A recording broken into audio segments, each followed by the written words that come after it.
Yo, what is good people? Ben from Lover of Tech, and we are back with another camera comparison. This time, Galaxy S23 Ultra versus the iPhone 14 Pro and of course 14 Pro Max, which they do have the same camera. I'm out of my natural habitat. I'm in San Francisco right now after the Unpacked event, pretty much a day after, and now I'm going to test these cameras. We're going to start off in daylight pictures and videos here in San Francisco, but nighttime I'll be back in UK. So we're going to test it. Let me know your thoughts. We're starting in 4K 60 frames per second for the selfie camera, and we are going to run through the specs and then continue with the camera comparison. Let's do a quick breakdown of the camera hardware and specs, starting with the S23 Ultra. It is built around the new 200 megapixel HP2 main sensor, which is bringing new features like 8K video recording with a wider field of view, a 12 megapixel ultra wide with improved autofocus for macro, a 10 megapixel 3x zoom, and a 10 megapixel 10x zoom with a new 12 megapixel selfie. The iPhone 14 Pro and 14 Pro Max do have a 48 megapixel main sensor, a 12 megapixel ultra wide, and a 3x 12 megapixel zoom with a 12 megapixel selfie. The best way to watch this camera comparison is at the maximum resolution and frame rate at 4K UHD 60 frames per second on a large display with headphones to actually listen out to the audio. There will be chapters in this video, so sit back, relax, get your popcorn, because this is going to be a very detailed long one. So we're starting off with the front facing camera, 4K UHD 60 frames per second, video recording mode on both, and again audio, dynamic range, sharpness, detail, colors. We're testing it out right now. Quick run.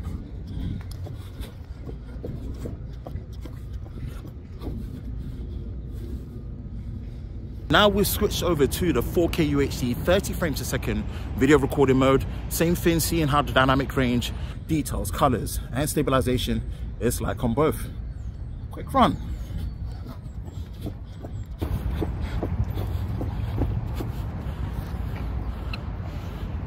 Now we're still in selfie, but we've switched to the video portrait mode and of course cinematic for the iPhone.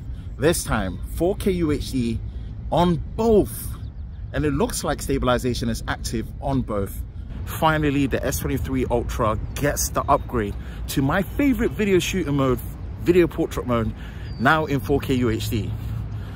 All right, let's see how the image quality is like. Here's a couple of differences just to run through a quick breakdown of how these modes work. On the Galaxy, while you're recording, you can actually reduce the blur during the recording. Default is on 5. Then you can go into different effects while you're recording, which is impressive. Put it back to the normal blur. The iPhone doesn't give you that control while you're recording, and the default blur is f4.5.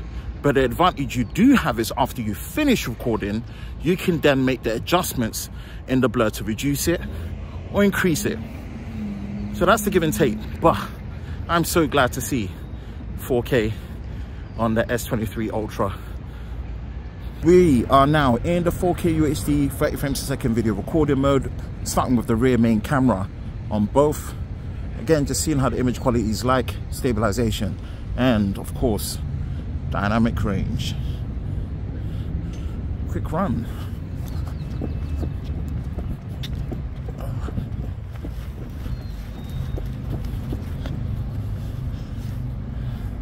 Let's switch to the ultra wide on both. See how the ultra wide perspective is like.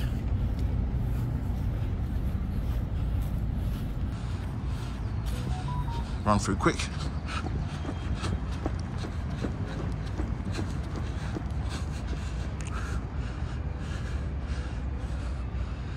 Okay, let's test out the zoom. We're going to go back to the main, and you get maximum flexibility in 4K 30 to switch between the lenses. We're going to go straight to the 3x.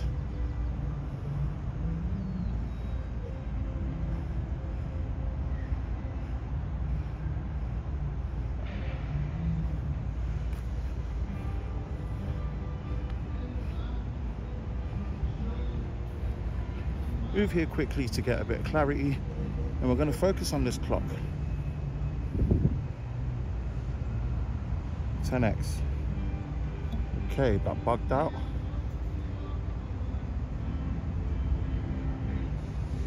And it goes up to 9x.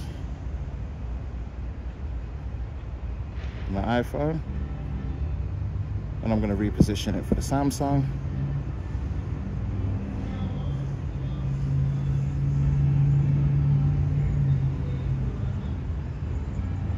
And in video mode, the Samsung does stretch all the way to 20x when shooting in 4K 30.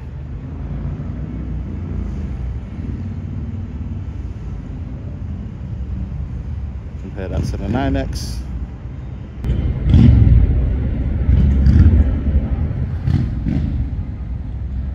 And we're back. One quick demonstration that you can see that I still really love about what Samsung implements is the ability to still continue recording on the same clip and switch to the selfie. This is still on the same clip. On top of that, you can still take pictures, pause the recording, continue recording, all on the same clip. This level of flexibility still has not been matched by any manufacturer. And that's the recording in 4K 30 frames a second. We are now recording in the new 8K 30 frames a second video recording mode on the S23 Ultra versus the 4K 30 frames a second on the iPhone 14 Pro, 14 Pro Max.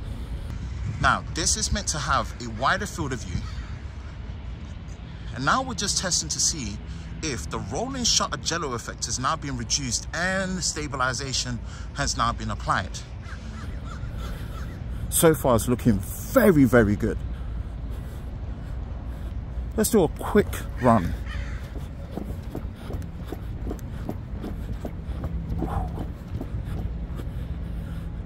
We'll have to review the footage later, but just from what I'm seeing on the screen, this is looking like usable 8K video finally on a smartphone. Switch to the 4K UHD 60 frames a second video recording mode, both starting on the main sensor. Just again seeing how the image quality, stabilization changes in the higher frame rate with the high resolution. Quick run.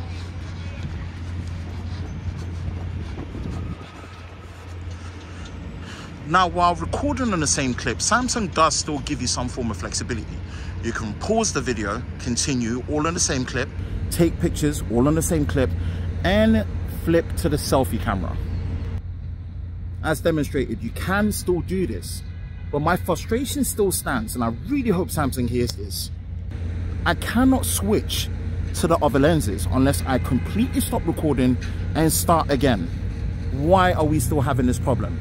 And this is still an issue on the iPhone, and the only phone to solve this more recently is the Pixel 7 Pro. So we're going to stop recording and switch to the other lenses. We're still in 4K UHD 60 frames a second. We've had to stop recording and we are now in the ultra wide on both, just seeing how the stabilization, especially image quality change, looks like. Quick run.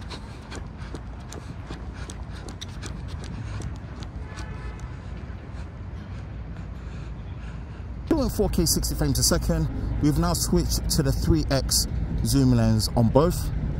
And again, just seeing how the image quality is like on this particular one, the clarity. I'm focusing on this clock.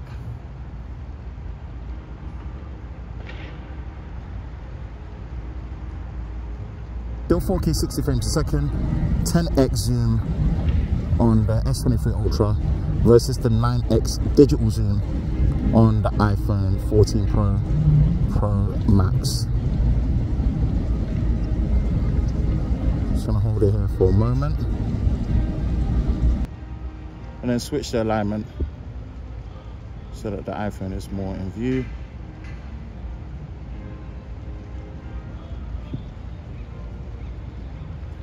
And 20x digital zoom.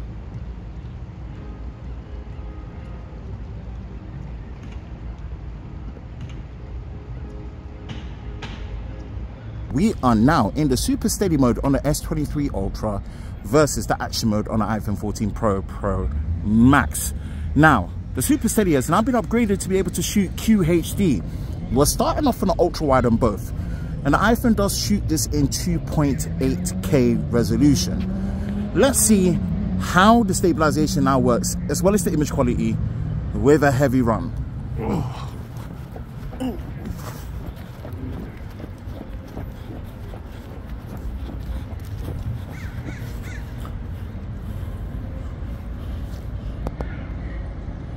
Switching to the 1X.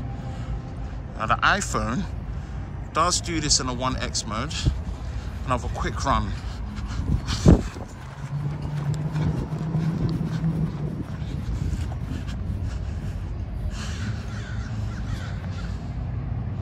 Now the benefit you have with the iPhone is that you can go into 2X and actually switch to the 3X camera.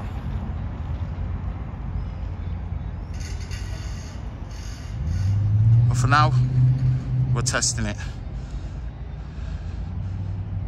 here. So 4K UHD 30 frames a second, this time with the rear cameras, with the main ones, pretty much having a subject in frame and seeing how it handles things like skin tones, color, sharpness, detail, dynamic range, and of course stabilization.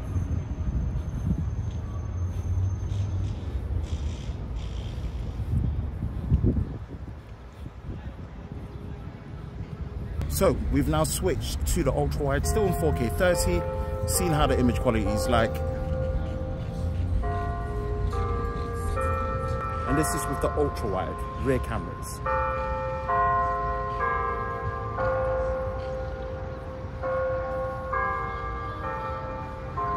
Now we're testing out the 4K UHD 60 frames a second on both the rear cameras, just seeing how they behave in terms of image quality when with a subject in the frame.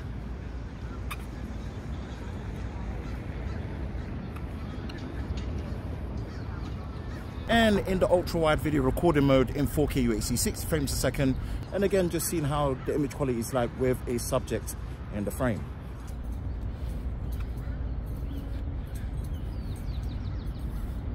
So we are now in the video portrait mode and a cinematic mode for the S23 Ultra, and also on the iPhone 14 Pro, 14 Pro Max, and it's in the 4K UHD mode, 30 frames a second. Seeing how it behaves with a subject in a frame. It's on the main camera sensor.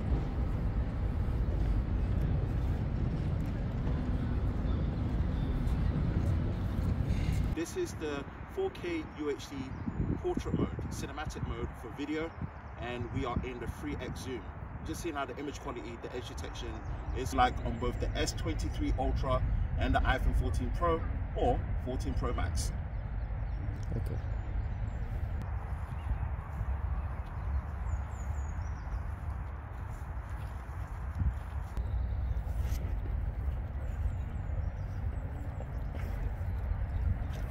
This is the 8K video recording mode on the S23 Ultra versus the 4K 30 on the iPhone 14 Pro. Seeing how the image quality is like, and also just the dynamic range, sharpness, and stabilization.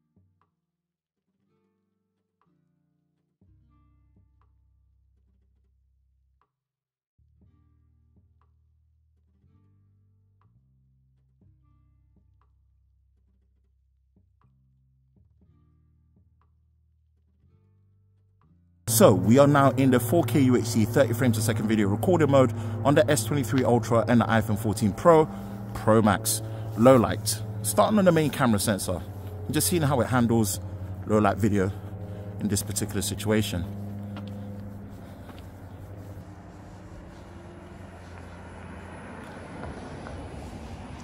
We're going to stop and switch to the ultra wide on both.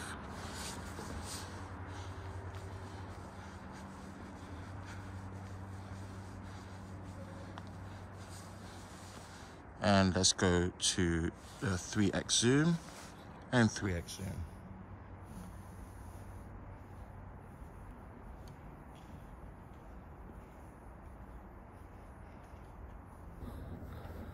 And for the fun of it, we'll just do the 10x, 9x.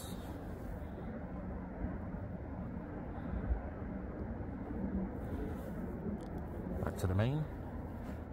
Back to the main. Now we're in the selfie video recording mode in 4K UHD, 30 frames a second. And again, just seeing a quick test of how the low light performs. Let's start things off with the daytime landscape photos, starting with the ultra wide. And as you can see, the S23 Ultra does have better overall dynamic range, especially in the shadows, and overall a more vibrant look. When moving to the main sensors, this carries over to be the same with more shadow detail on the S23 Ultra. Not by much. When using a 3x zoom, the iPhone 14 Pro does zoom in a bit closer and looks to have slightly better detail. Things really change in the extended zoom mode when comparing the 10x zoom, as the S23 Ultra has a dedicated 10x zoom lens. It definitely produces better results when comparing to the zoom on the iPhone 14 Pro. The S23 Ultra further extends its zoom lead with the ability to shoot in 30x compared to the 15x on the iPhone, and also even further extends to 100x with the space zoom. Thanks to the new 200 megapixel HP2 main sensor on the S23 Ultra, you now have the ability to shoot 50 megapixel and 200 megapixel JPEG photos without the need of shooting RAW.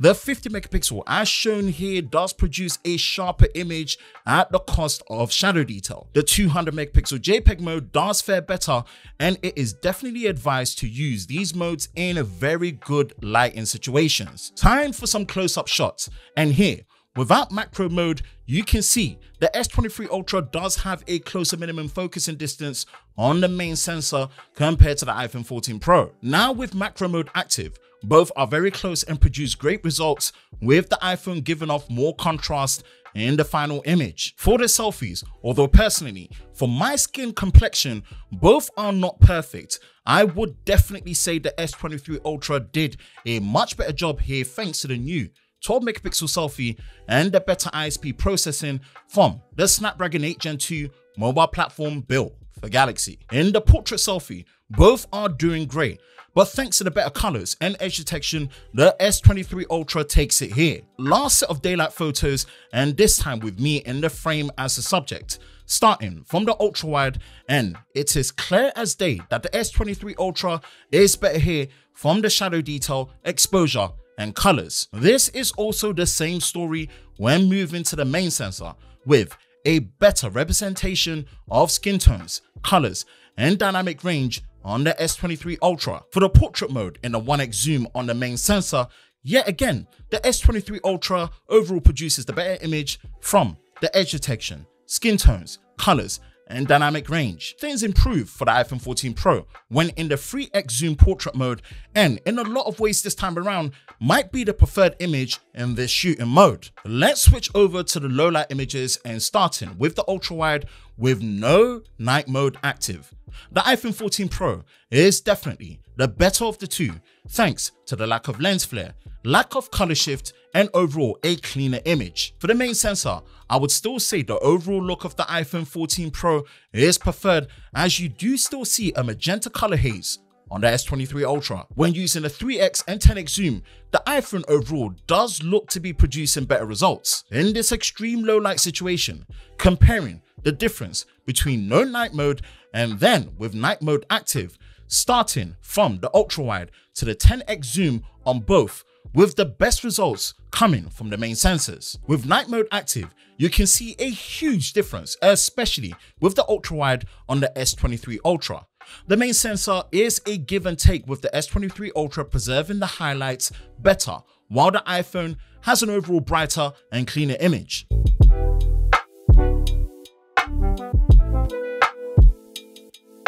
For the low light selfies, both without night mode are definitely unusable, and shows why in the next photos the difference night mode makes, with the S23 Ultra having a better overall image. When using a front screen flash, I still overall prefer the look of the S23 Ultra, especially with the skin tones. When using portrait mode with the front screen flash, the S23 Ultra does have a cleaner image with more noise on the iPhone. One limitation you will notice is that the iPhone 14 Pro does not allow you to shoot in night mode with portrait mode at the same time, limiting you to just using the front screen flash compared to the S23 Ultra. Last set of low light images with the rear cameras with me in the frame as a subject. Firstly, without night mode, both ultra wide are not usable. Things improve with the main sensor on both with neck and neck results, and showcasing for the sake of it, the 3x zoom and 10x zoom are also here as well. For night mode, the ultra wide looks better on the iPhone 14 Pro, which yet again when moving to the main sensor, the iPhone 14 Pro takes it here. And with the 3x zoom using night mode, again, the iPhone 14 Pro takes the better image. Portrait mode using a 1x main sensor without night mode active, the S23 Ultra takes the better overall image. With night mode active, things improve well on both, especially for the iPhone, and this does come down to personal choice with this image. Last but not the least, the iPhone 14 Pro does not allow you to shoot portrait mode with the 3x zoom in low light, and there is no option for night mode here as well, allowing the S23 Ultra to take the win here. Let's now conclude with the video performance, starting off with the selfie. I much overall prefer the performance of the S23 Ultra thanks to the addition of 4K in the video portrait mode to match the iPhone 14 Pro with better overall edge detection and stabilization to match. Overall image quality, especially in 4K 60, is still better on the S23 Ultra with improved dynamic range and colors, and although things improve for the iPhone 14 Pro in 4K 30, more down to the better skin tones, the S23 Ultra takes it here for me. For the rear cameras, I'm so surprised to say this, but Samsung with the S23 Ultra have finally pulled off what seemed impossible by producing a smartphone that can finally shoot usable 8K video. Not only with the additional 30 frames per second and a wider field of view, but the two pain points that have been addressed with no rolling shutter jello effect and also excellent video stabilization, and you can notice the difference in the detail when using the 8K video recording mode. Although it's great to see Samsung finally improve its super steady mode with a QHD 1440p option and better overall stability, not by much, but the iPhone 14 Pro's slightly higher resolution at 2.8K, or to be more specific, 2816 by 1540, and also the ability to use action mode in the ultra wide, main sensor, and zoom lens, this gives the iPhone the advantage here. Now, for all the issues I have with the iPhone's color processing in stills mode, this is not the case when using the rear cameras in video mode, with the iPhone 14 Pro producing excellent skin tones, colors, and overall a better image across the board. I hope both Samsung and Apple address the issue of not being able to switch between all the lenses, and that is including the selfie when shooting in 4K 60. That is it for me with this ultimate camera comparison between the Galaxy S23 Ultra and the iPhone 14 Pro. Let me know your thoughts in the comment section below. And that's it for me, Ben from Lover of Tech. If you enjoy videos like this, you know exactly what to do. Hit that like button, hit that subscribe button, hit that notification bell so you're part of Team TLS, the 10th Lover Squad, so you don't miss any future videos on the channel. I hope you're all safe during this time. I will catch you in the next one. Peace.